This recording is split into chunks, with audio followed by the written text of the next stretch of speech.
руководство не все выполнено, там якобы по свету, по майнингу. А что вы, извините меня, Алхас, я тогда, может быть, это не прямой тебе вопрос, возможно, не то, что возможно, я обращаюсь к тому, кому это вопрос адресован. А когда он майнинг легализовал, а потом посадил всю энергетику нашу, он понес ответственность, он свою ответственность, меры ответственности понес, тот человек, который это сделал.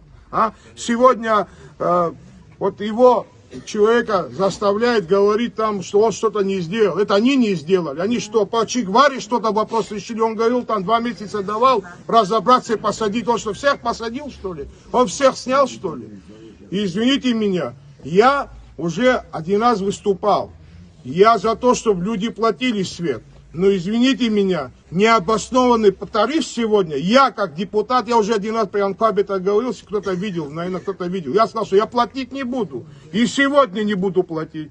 И это еще раз подтверждаю. Не буду такой тариф платить, слушайте. Это грабительский тариф. Кто посчитал, сколько нужно было?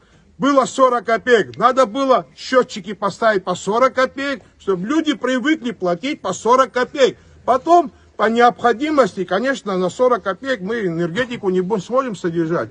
Но, извините меня, сегодня с 40 копеек поднять на 2,70. И что вы? А народ что? Подняли им что? Зарплату, пенсию или что-то, или социальные пособия подняли в районе, вот непосредственно у тебя в районе. Ты же тоже ограничен, правильно же? Но, извините меня, требовать того, что якобы где-то там, значит, кто-то захотел извне нам диктует, какую нам цену поднять, вы сами хакуете замара. Харано нас вихайхота, брараш хота, 2,70 из доллара, а чимчире по 15, по 20 тысяч на счет корзает, из доллара виза. Президент выступает, говорит, вот деньги больше начали собирать. Он же хитрит.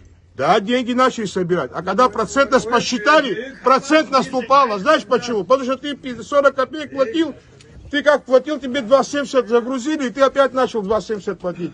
Но те, кто 40 копеек, половина, кто начали платить, перестали платить, потому что не могут.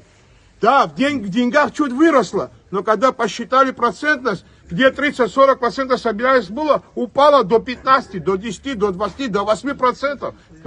Кого они обманывают, слушай, мы что, чем занимаемся? И сегодня обвинять вот этого нашего друга в том, что он что-то не сделал, знаете, в свое время, не буду имена называть, сейчас кто услышит, эти персонажи себя узнают. Один из президентов сказал одному главе города, ты знаешь, говорит, тобой, говорит, люди недовольны. Это президент, говорит, главе одному городу. И он повернулся и говорит, знаешь, говорит, тобой вся страна, говорит, недовольна. Вот такая же ситуация сегодня. Мы все им недовольны, а не этим человеком. Не он это, конечно, знаете что. И мы не дадим его снять.